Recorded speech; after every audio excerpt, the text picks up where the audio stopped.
This special video on the current American presidential election process is intended for any viewers in my audience who are watching in foreign countries. It is a rare opportunity indeed to be able to talk about American history with non-Americans.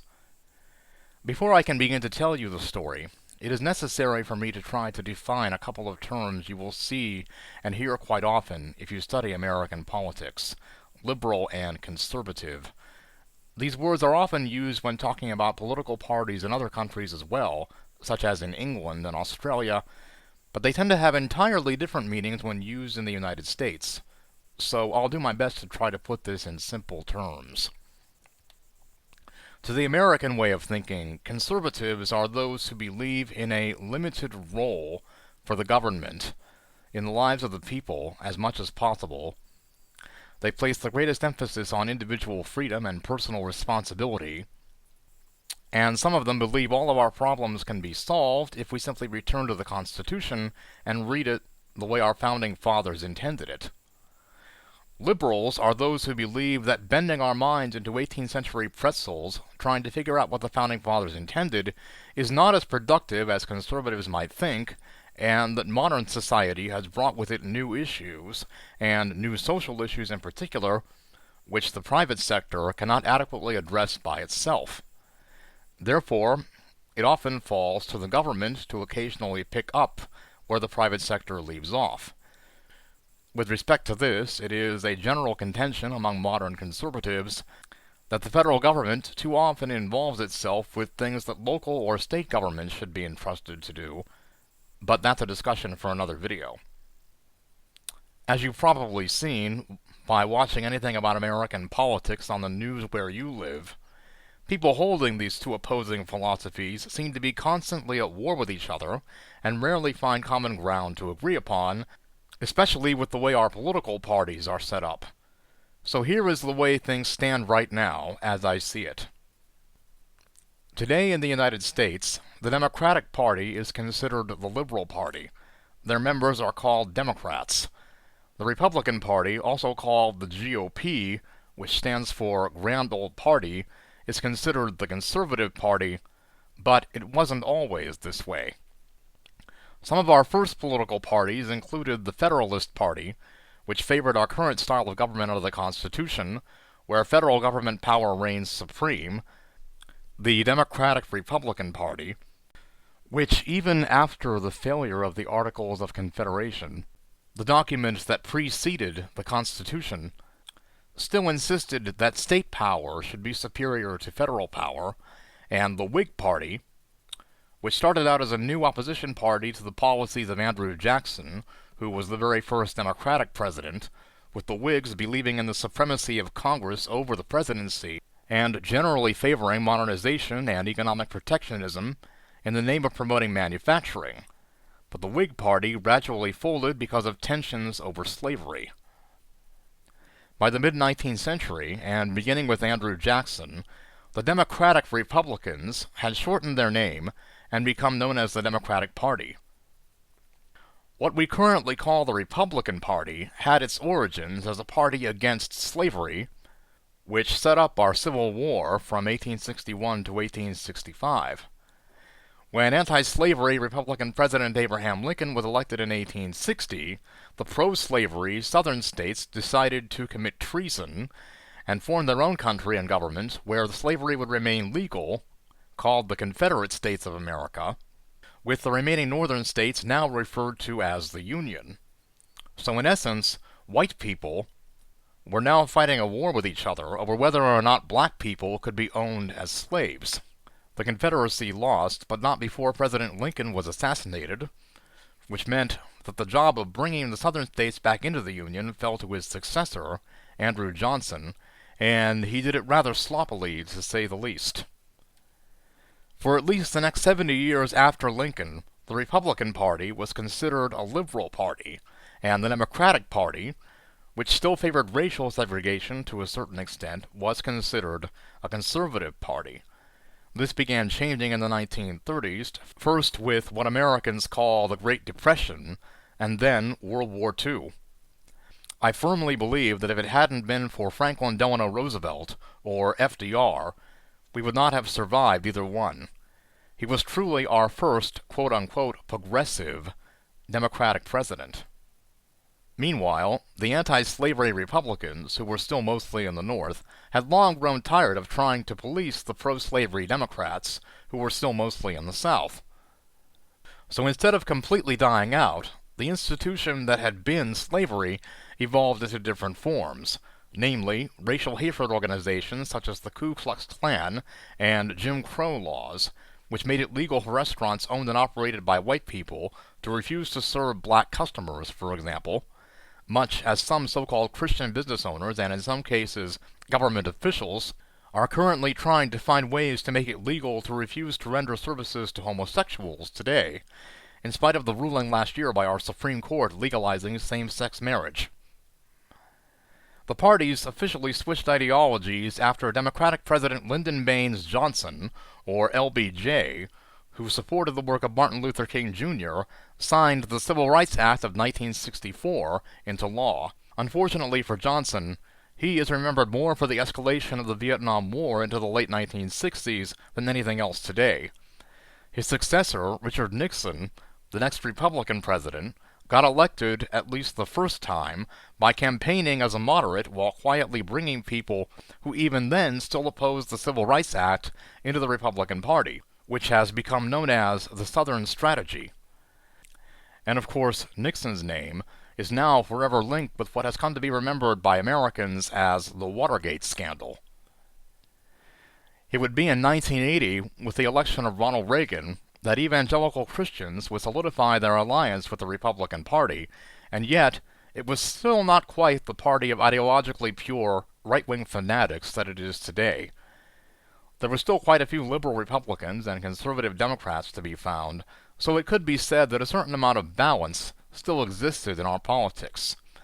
However, the current strains of ideological purity, most noticeably in the Republican Party, really began in the 1990s, when President Bill Clinton tried and failed to pass his version of what we now call Obamacare. Both houses of Congress, which had been under control of the Democrats for at least half a century, were taken over by the Republicans in 1994, not only because there were enough right-wing talk show hosts and opinion makers who managed to convince enough voters that the Republican way of doing things was better, but also because President George H.W. Bush had been forced into battle with the ideological split that was just beginning within his own party near the end of his term. Ultimately, he lost that battle and the 1992 election. You see, George H.W. Bush was a Republican, but he was not a right-wing conservative. However, almost every other Republican politician to arrive on the scene after him, including his son, George W. Bush, is essentially a right-wing fanatic. It took 2 failing wars and the destruction of a major American city by a Category 5 hurricane for the Democratic Party to resume control of Congress in 2006. But then, 2 years later, with the election of President Barack Obama, the Republican Party reverted to its true right-wing colors, in my opinion, with the even more extreme faction now called the Tea Party rising out of this, and they retook the House of Representatives in 2010 and finally the Senate in 2014. So in a nutshell, that is where we find ourselves today. With respect to elections and voting, in the American legislative branch we have 2 houses that make up our Congress, a House of Representatives and a Senate. We vote for our president, who is considered to be the head of the executive branch, every 4 years, and we vote for our senators and our representatives, also known as congressmen and women, every 2 years. In the federal government, whichever party wins the most seats in each House of Congress becomes the majority party, and the leaders of that majority party become the Speaker in the House of Representatives, who as of today is Congressman Paul Ryan, Republican from Wisconsin, and the Majority Leader in the Senate, who as of today is Senator Mitch McConnell, Republican from Kentucky.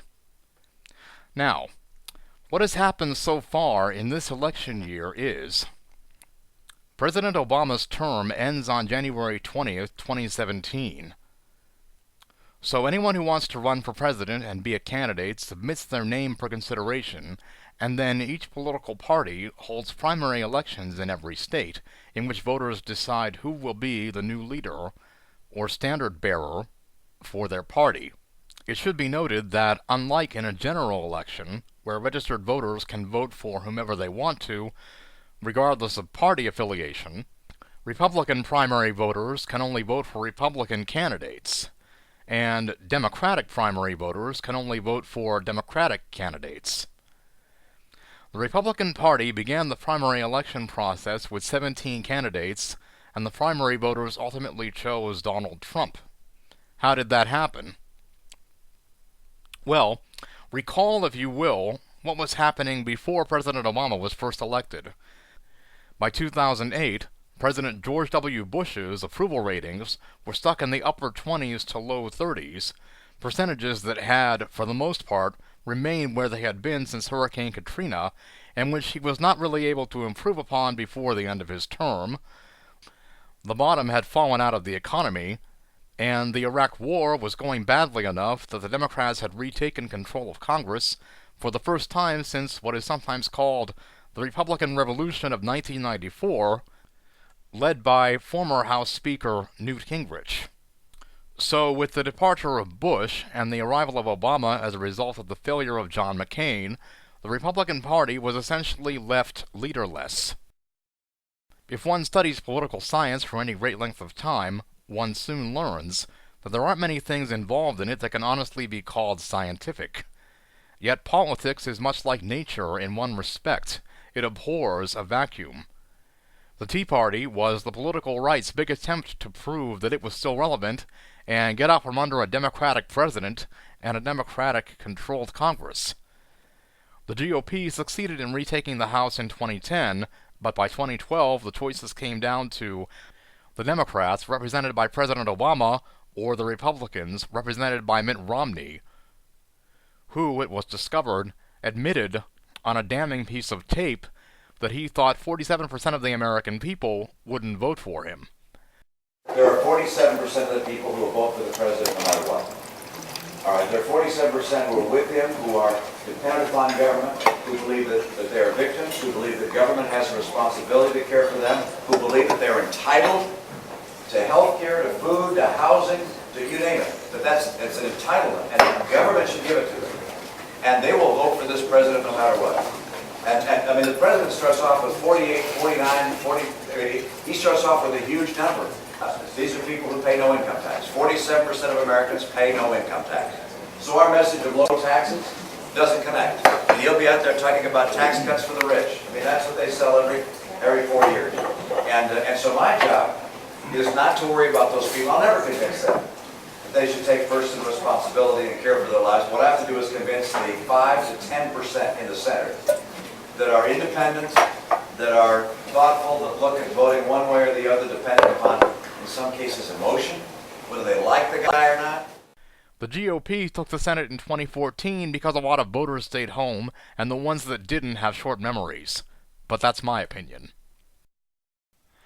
These factors, plus the fact that Trump ran roughshod over any and all opponents who got in his way during the Republican primary debates, led to his being chosen as the Republican nominee for president. The Democratic Party began the primary election process with 5 candidates, and the primary voters ultimately chose Hillary Clinton. How did that happen? Well, Bernie Sanders is a charismatic, intelligent man, but depending on who you ask, either Democratic primary voters couldn't get interested enough in him, and/or Hillary Clinton's campaign and the Democratic National Committee itself had a hand in it, and/or people are still too hung up on that political buzzword socialism to really have given someone like Sanders a fighting chance. Consider also that Sanders, being a left-leaning independent in the Senate, had to go to the Democratic Party in order to get his message out to a large number of people. That says something all by itself. The same can probably be said for a non-politician like Donald Trump in the GOP. So any way you look at it, the United States will still have problems that need solving when President Obama leaves office, and the next president will either help to solve them or he or she will not.